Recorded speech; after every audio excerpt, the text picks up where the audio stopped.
Yes, indeed. Christmas parties are popping up all around us, and while we want you to enjoy everything they have to offer, please take it light on the alcohol. If you're going to drink, don't drive. Ask a friend or a loved one for a ride. Also, we know most of you like to let your hair down and make the most of everything. But do remember, you're being watched. Don't drink too much, dance too hard, or hog the buffet line. Think on these things as you have a blessed Christmas season. Hello and welcome to another edition of Jamaica Magazine. I'm your host, Adrian Atkinson. There's a lot in store for you, so please stay with us. Intensify.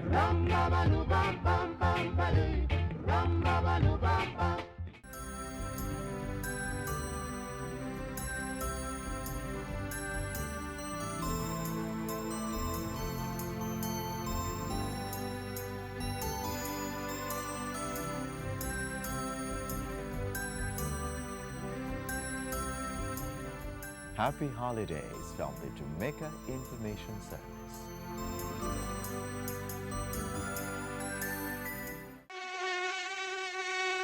The Aedes aegypti is one of several types of mosquitoes found here in Jamaica and elsewhere in the world. Know them. They are small, dark mosquitoes with white lyre-shaped markings and banded legs. The Aedes aegypti mosquito lives in and around places where people gather and breeds anywhere water settles, such as artificial containers in and around homes and other buildings.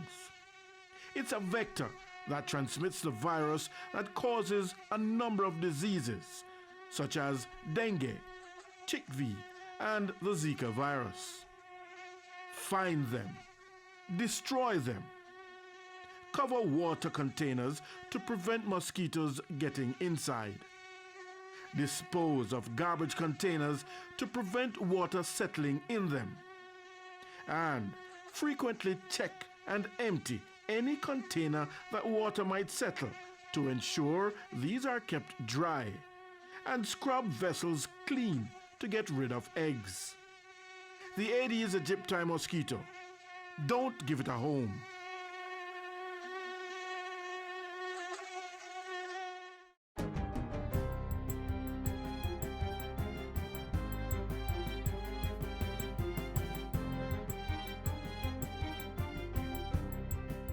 Good day, I'm Tamara McHale, and this is your GIS News for Monday, December 14.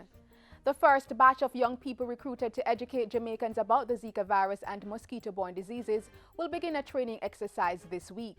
300 young people in Kingston, St. Andrew, St. Thomas, and St. Catherine will participate in a sensitization session this Tuesday at the Jamaica Conference Center. This will be followed by a two-day training exercise in the parishes where they will work. When that is completed, the young people will begin working as community health workers to inform individuals on ways to eliminate mosquito breeding sites. It's part of the Health Ministry's plan to recruit and train 1,000 young people to help with Zika virus preparedness and response activities. The Zika virus is spread by the Aedes aegypti mosquito, which also transmits dengue and chikungunya. The Health Ministry is urging everyone to destroy and prevent mosquito breeding sites and prevent mosquito bites. 10 countries in the Americas, including one Caribbean country, have reported cases of the Zika virus. The Deoxyribonucleic Acid DNA Act was passed in the Senate on December 11 with 25 amendments. Debate on the bill was suspended to allow for amendments to a number of issues, including the first schedule of the Act, which deals with offenses and penalties. The DNA evidence bill will assist law enforcers in the fight against crime. It makes provision for the establishment and operation of a national DNA register and provides for the compulsory taking of DNA samples from suspects and convicted persons. The DNA evidence bill also outlines and establishes procedures for collection, retention, and preservation of DNA samples. 3 civil society groups have received almost €800,000 to carry out human rights projects across the island. The groups, Stand Up Jamaica, Rise Life Management Services, and the Caribbean Vulnerable Societies Coalition, will run projects for 2 years. The projects cover inmate rehabilitation, child abuse prevention and advocacy, and the capacity building of civil society. Each of these is different in their own respects, but all seek to deliver effectively in their specific mandates to uplifting the standard of human rights here in Jamaica, in particular those of the most vulnerable. The December 10 launch coincided with the observation of International Human Rights Day. 3 new fire stations are scheduled to be constructed in the next fiscal year. They will be built through the Disaster Vulnerability Project funded by the World Bank. They will be located in Yallas in St. Thomas, Port Maria in St. Mary, and the city of Montego Bay. It should be noted that the designs of all 3 stations, as well as technical specifications of the vehicles and equipment to be used, have already been completed. The local government and community development state minister was speaking at a recent graduation ceremony for 103 new firefighters. He added that an additional 100 persons would be recruited for training in February next year. Plans have already commenced for the development of firefighting training facility on land owned by the Jamaica Fire Brigade at Twickenham Park in St. Catherine. By the end of this month, the Jamaica Fire Brigade will receive 3 new fire trucks, recently purchased for $160 million. And by January 2016, a contract will be signed for the purchase of 2 fire trucks, 2 water tanks, 2 ambulances, and a fire boat. Land has also been acquired in Papine St. Andrew to build a new fire station. In this fiscal year, the Fire Brigade will be spending about $372 million to acquire additional resources. And finally, Jamaican companies are again being urged to get certified by the International Organization for Standardization, ISO. Industry Minister Anthony Hilton says the ISO certification can be obtained through the National Certification Body of Jamaica. At a recent breakfast forum hosted by the entity, Minister Hilton said so far only 40 Jamaican companies were ISO certified, and that certification was critical to the country's growth agenda. We cannot achieve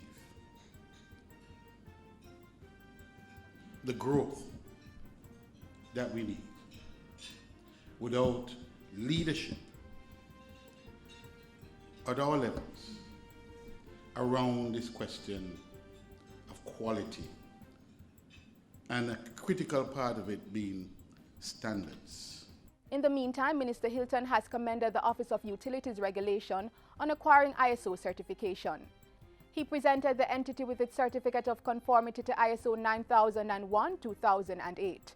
The ISO 9001 Quality Management System certification is designed to improve the quality of goods or services in public and private organizations by putting the customer at the center of all business decisions. And that's it for JIS News today. I'm Tamara McHale. Thanks for watching.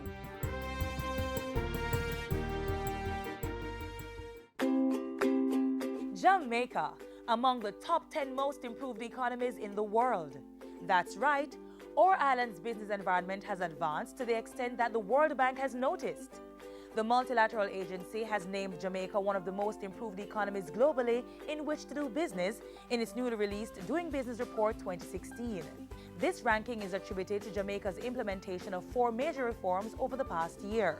Investors have noticed too and are coming on board. So let's continue to work together to make Jamaica the place of choice to do business. Prime Minister Portia Simpson Miller was in rural Jamaica this past week, issuing serviced lots and houses, commending tourism interests, and opening a skills training center. Mrs. Simpson Miller also celebrated a birthday this past Saturday. The highlights are next.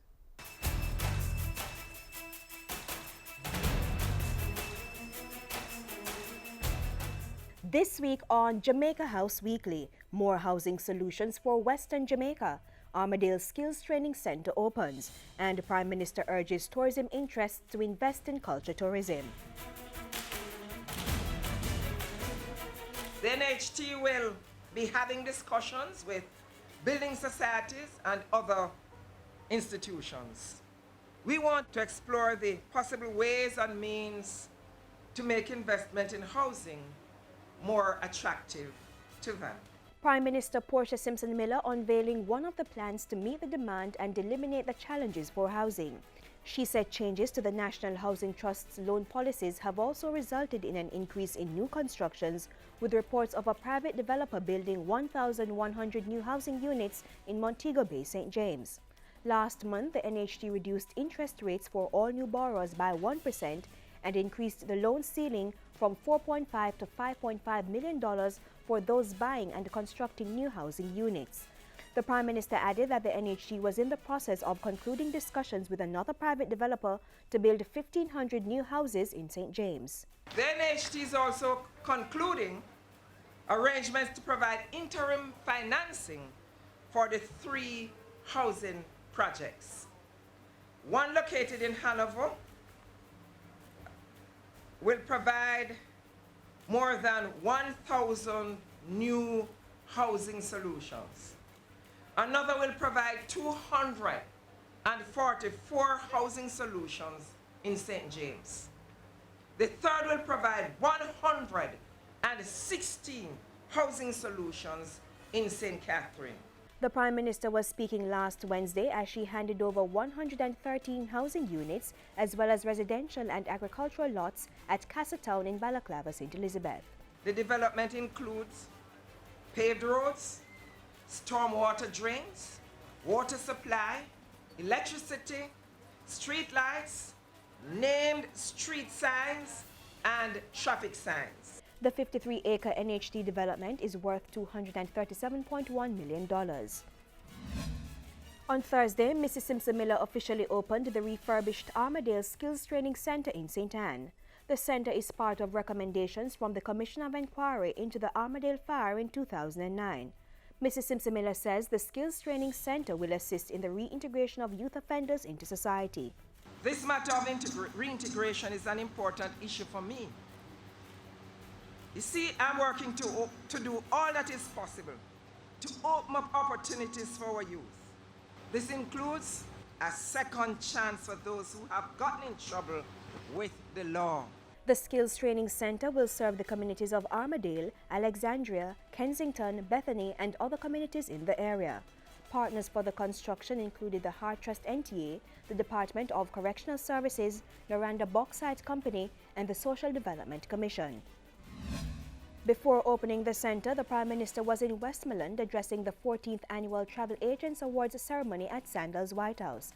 As she thanked travel agents for marketing Jamaica's tourism offerings, she urged them to join government in increasing the focus on cultural tourism. Ladies and gentlemen, we invite your support to leverage Jamaica's rich cultural heritage into a viable commercial tourism business. Back in Kingston, Mrs. Simpson Miller met with Dr. Ashburn Pinnock, president of the Micah University College. The visit, which happened on Friday, also coincided with the presentation of a birthday cake to the Prime Minister, who celebrated her birthday on December 12. She was presented with a photo of herself throughout the years. Mrs. Simpson Miller was also gifted with a shawl from a representative of UC Rizal and a photograph from Craig Fang Sang. Later, the Prime Minister held her annual Christmas treat for senior citizens from Golden Age homes. I love you all. I wish the best for all of you. And I hope where you are, that they are treating you with love and respect.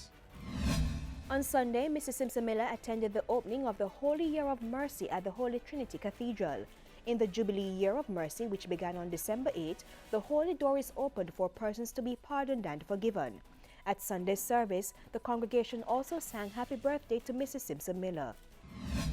And the Prime Minister has paid tribute to the 12th Archbishop of the Anglican Church of Jamaica and the Cayman Islands, who passed away Saturday. Mrs. Simpson Miller said the Right Reverend D'Souza gave many years of community and national service with passion, deep devotion, and distinction.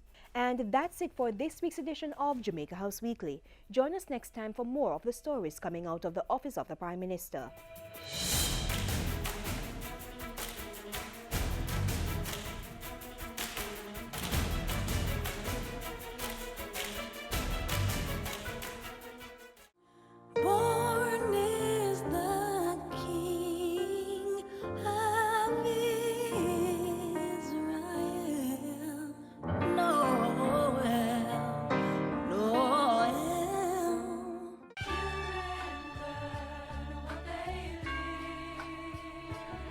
Be an active participant in your child's life. Spend time with your child. No phones, no television, no distractions, just the two of you.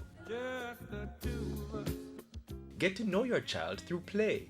Why not go to the park and get on the monkey bars? Sharing a meal can also be a time of bonding. If your child's in school, be involved in school activities. Speak with your child's teacher, follow up on their progress in school, and see how you can help. Assist them with homework. Attend parent-teacher meetings and support school fundraising events. Remember, your child's future is in your hands. Safeguard it. So glad you are a child of mine. As the new year approaches, we often make resolutions, whether it is saving more, buying a house, a car, or even furthering our education. Whatever your goal is, you need to have a plan. Get started right here. Yo, Star, me have a party there now, and guess what? I can go outfit. But that EG for me when one shot. Hard one. Ah boy, them things are too important for me to take the money and go buy foolishness. Jano Star, what me offer?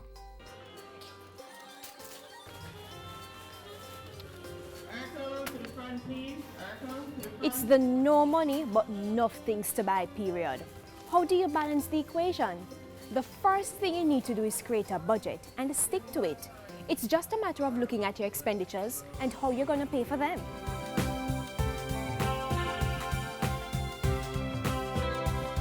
Well, first of all, you need to pay yourself first.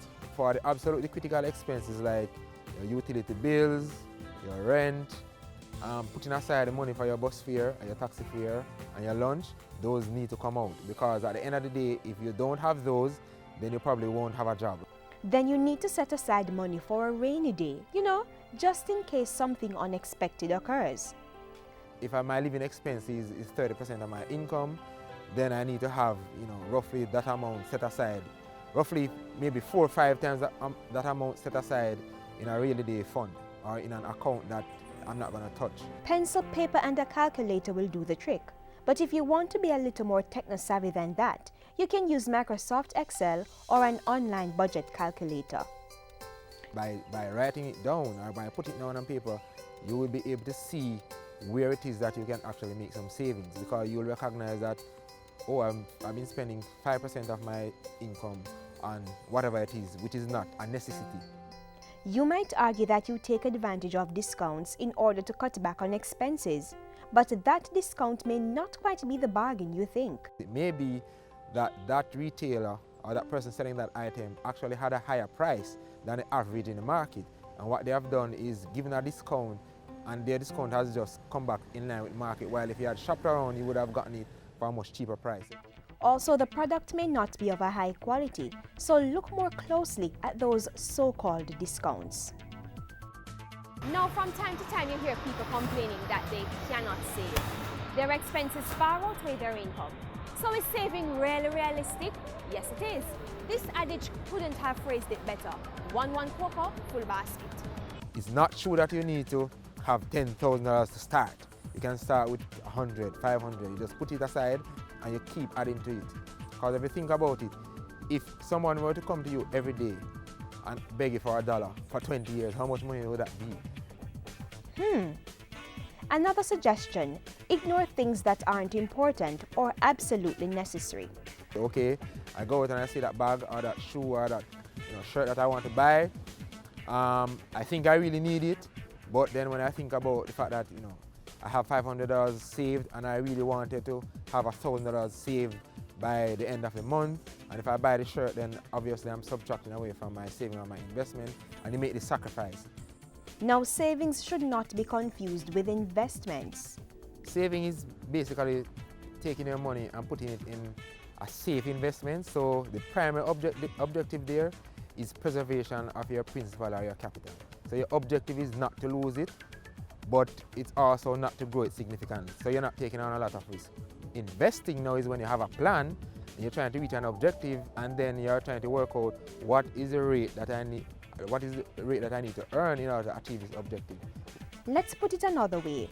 For savings, you pretty much get back what you put in. For investment, you get that and more. After building up your savings, then you can invest. When investing, you first need to determine the type of investor you are. You can be conservative, moderate, or aggressive. Then with the help of an investment advisor, you can choose the type of investment you want to go into. Some examples include money market investments, unit trusts, mutual funds, stocks, bonds, or equities. And that portfolio mix will allow you to achieve your goal with the help of a financial advisor. Another way to make money is by getting a part-time, one-off, or consultancy job. But we all know that too much work and no play makes Jack a dull boy, so it's quite okay to treat yourself. Then there's the issue of a salary increase. Approach it from a business perspective. I'm here to discuss the possibility of a salary increase. Okay, let's discuss it. Say the company were to consider giving you an increase in salary. What added value could you bring to the table? I would take on additional responsibilities, implement cost-saving measures, and also improve my efficiency. If the firm is not earning more, whether through cost savings or through additional revenue, it's going to be very difficult for the firm to continue with the same cost base to pay more to employees. That's just a fact of life. So resolve to make smart financial decisions. Learn about personal finances. Don't procrastinate. So for each day that goes by that you run up that credit card bill more and don't pay off those high debt credit card bills or any high cost debt that you have, is actually costing you money. It's all about making sacrifices in the short term to achieve your long-term goal. Create a budget and stick to it. Save and invest. Buy things that are necessary. Choose your discounts carefully and find legitimate ways of making extra income.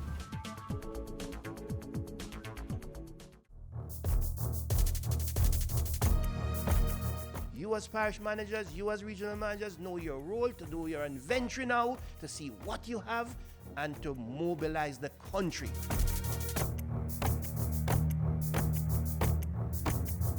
Outreach with communities, outreach with civil societies, outreach with the churches. That is what we are going to do.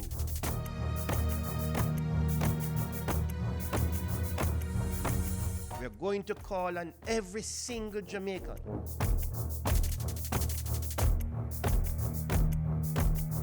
Look around your house, search your environment, find this mosquito. Join the fight. Eliminate the Aedes aegypti mosquito. Stop the spread of dengue and chikungunya. And keep Jamaica Zika free.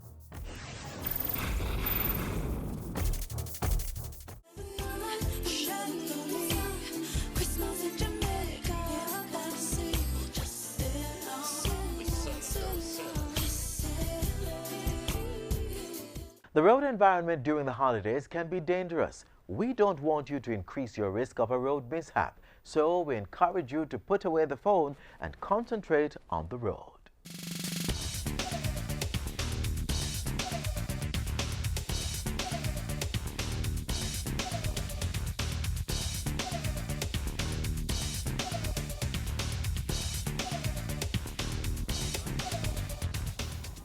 A motorist's ability to fully concentrate on the road is extremely important. Anything that requires a shift in focus should be avoided. The traffic environment is a busy one. Road users, drivers especially, have to be concerned with everything that is happening around them. But sometimes they engage in activities that limit their ability to be fully alert or react appropriately to situations. Driving distractions amount to anything that requires a driver to take his or her hands and eyes off the steering wheel or the road. Studies have shown that distracted drivers are setting themselves up for varying calamities. Drivers who use handheld devices are 4 times as likely to get into crashes serious enough to injure them. Using a cell phone while driving, whether it's handheld or hands-free, delays a driver's reaction as much as having a blood alcohol concentration at the legal limit of 0.08%. A driver sending a text message only has about 9% control of the steering wheel and the vehicle at the given time. Being distracted causes drivers to react more slowly to traffic conditions or events, such as another vehicle stopping or making a left turn or pulling out from a side road. Distracted drivers fail more often to notice or recognize potential hazards, including pedestrians, bicycles, or debris on the road.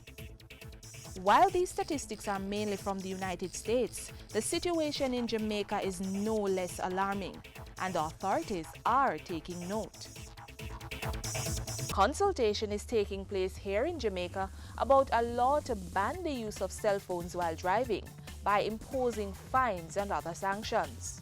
In the meantime, drivers of public passenger vehicles should not use cellular phones while driving. Using earphones or hands-free kits may allow a driver to still maintain control of the vehicle with his or her hands. But a driver's best bet is to refrain from using them altogether, as their focus will now largely be placed on the conversation. While cell phones may be the most common distractions, a host of other things may lead persons to take their attention off the road. Here are some general tips to deal with them. Plan your route beforehand to avoid getting lost or focusing on navigational systems such as GPS. Ensure that children use child seats and seat belts to prevent them roaming in motor vehicles. Turn down the volume of music played in vehicles. Refrain from texting, emailing, answering phones, or attending to pagers while driving or walking. Avoid reading while driving, whether newspapers, billboards, or other advertisements. Do not watch television or DVDs in your car while driving. Avoid multitasking, such as combing your hair or applying makeup while driving. Have your meal before beginning your journey to eliminate the need to eat while driving. And keep conversations with other passengers to a minimum. At all times, remember that you are ultimately responsible for your safety and that of others.